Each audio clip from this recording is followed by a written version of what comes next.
یحییٰ بن عبداللہ بن صیفی نے بیان کیا، ان سے ابو معبد نے اور ان سے حضرت عبداللہ بن عباس رضی اللہ عنہ نے بیان کیا کہ نبی کریم صلی اللہ علیہ وسلم نے جب معاذ رضی اللہ عنہ کو یمن کا حاکم بنا کر بھیجا تو فرمایا کہ تم انہیں اس کلمے کی گواہی کی دعوت دینا کہ اللہ کے سوا کوئی معبود نہیں، اور یہ کہ میں اللہ کا رسول ہوں۔ اگر وہ لوگ یہ بات مان لیں تو پھر انہیں بتانا کہ اللہ تعالیٰ نے ان پر روزانہ 5 وقت کی نمازیں فرض کی ہیں۔ اگر وہ لوگ یہ بات بھی مان لیں تو پھر انہیں بتانا کہ اللہ تعالیٰ نے ان کے مال پر کچھ صدقہ فرض کیا ہے جو ان کے مالدار لوگوں سے لے کر انہی کے محتاجوں میں لوٹا دیا جائے گا۔ صحیح بخاری حدیث نمبر 1395۔ شعبہ نے محمد بن عثمان بن عبداللہ بن محب سے بیان کیا ہے، ان سے موسیٰ بن طلحہ نے اور ان سے ابو ایوب رضی اللہ عنہ نے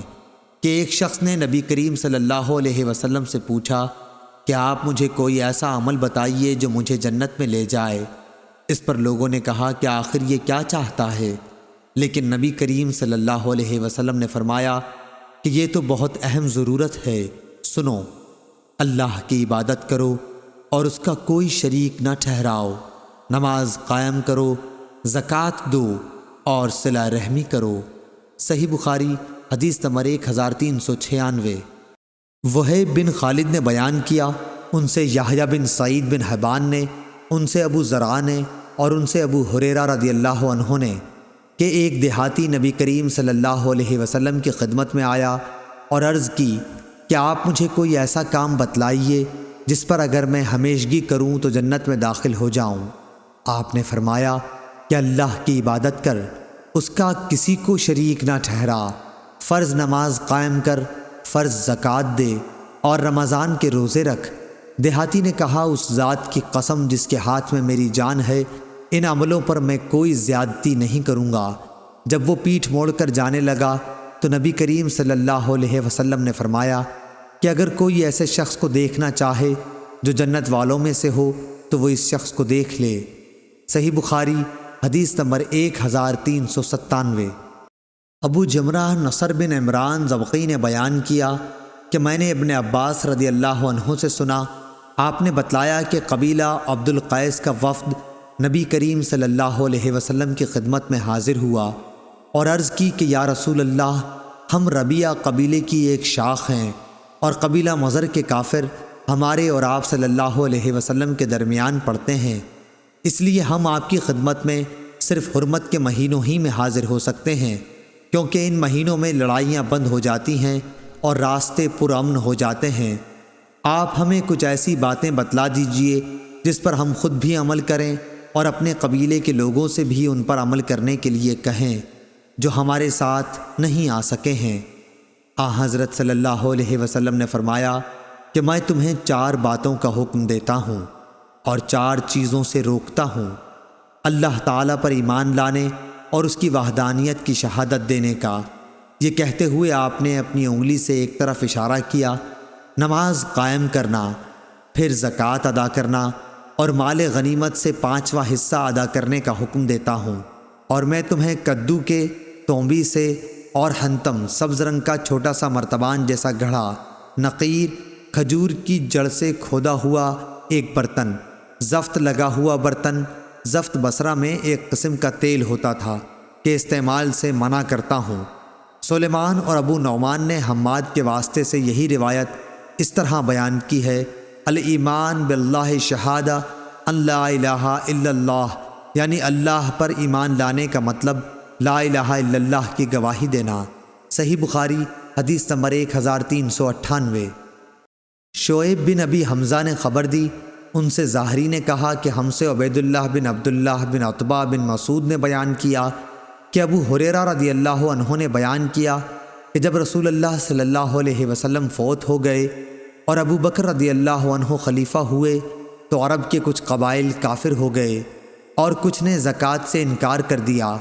اور حضرت ابو بکر نے ان سے لڑنا چاہا تو عمر رضی اللہ عنہ نے فرمایا کہ آپ رسول اللہ صلی اللہ علیہ وسلم کے اس فرمان کی موجودگی میں کیوں کر جنگ کر سکتے ہیں؟ مجھے حکم ہے لوگوں سے اس وقت تک جنگ کروں جب تک کہ وہ لا الہ الا اللہ کی شہادت نہ دے دیں۔ اور جو شخص اس کی شہادت دے دے تو میری طرف سے اس کا مال و جان محفوظ ہو جائے گا، سوائے اسی کے حق کے، یعنی قصاص وغیرہ کی صورتوں کے،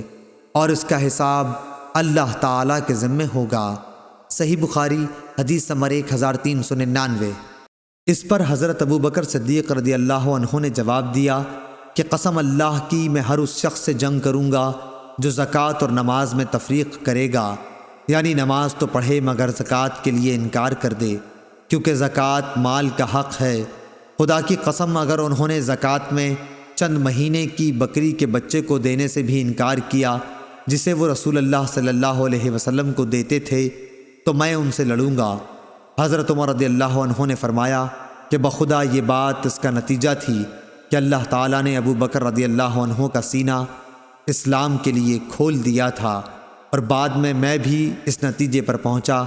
کہ ابو بکر رضی اللہ عنہ ہی حق پر تھے۔ صحیح بخاری حدیث نمبر 1400۔ اسماعیل بن خالد نے بیان کیا، ان سے قیس بن ابی حازم نے بیان کیا کہ جریر بن عبداللہ رضی اللہ عنہ نے کہا کہ میں نے رسول اللہ صلی اللہ علیہ وسلم سے نماز قائم کرنے، زکوٰۃ دینے اور ہر مسلمان کے ساتھ خیر خواہی کرنے پر بیعت کی تھی۔ صحیح بخاری حدیث نمبر 1401۔ ابو زناد نے بیان کیا کہ عبد الرحمن بن حرمز اعرج نے ان سے بیان کیا کہ انہوں نے ابو ہریرہ رضی اللہ عنہ سے سنا، آپ نے بیان کیا کہ نبی کریم صلی اللہ علیہ وسلم نے فرمایا کہ اونٹ قیامت کے دن اپنے مالکوں کے پاس جنہوں نے ان کا حق زکوٰۃ نہ ادا کیا کہ اس سے زیادہ موٹے تازے ہو کر آئیں گے جیسے دنیا میں تھے، اور انہیں اپنے کھروں سے روندیں گے۔ بکریاں بھی اپنے مالکوں کے پاس جنہوں نے ان کے حق نہیں دیے تھے پہلے سے زیادہ موٹی تازی ہو کر آئیں گی، اور انہیں اپنے کھروں سے روندیں گی اور اپنے سینگوں سے ماریں گی۔ رسول اللہ صلی اللہ علیہ وسلم نے فرمایا کہ اس کا حق یہ بھی ہے کہ اسے پانی ہی پر، یعنی جہاں وہ چراگاہ میں چر رہی ہوں، دوہا جائے۔ آپ نے فرمایا کہ کوئی شخص قیامت کے دن اس طرح نہ آئے کہ وہ اپنی گردن پر ایک ایسی بکری اٹھائے ہوئے ہو جو چلا رہی ہو، اور وہ مجھ سے کہے کہ اے محمد صلی اللہ علیہ وسلم مجھے عذاب سے بچائیے، میں اسے یہ جواب دوں کہ تیرے لیے میں کچھ نہیں کر سکتا، میرا کام پہنچانا تھا سو میں نے پہنچا دیا۔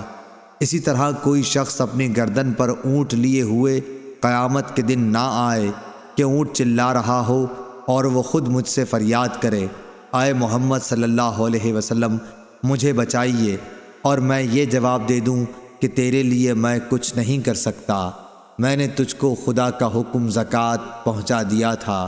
صحیح بخاری حدیث نمبر 1402۔ عبد الرحمن بن عبداللہ بن دینار نے اپنے والد سے بیان کیا، ان سے صالح سمان نے اور ان سے ابو ہریرہ رضی اللہ عنہ نے بیان کیا کہ رسول کریم صلی اللہ علیہ وسلم نے فرمایا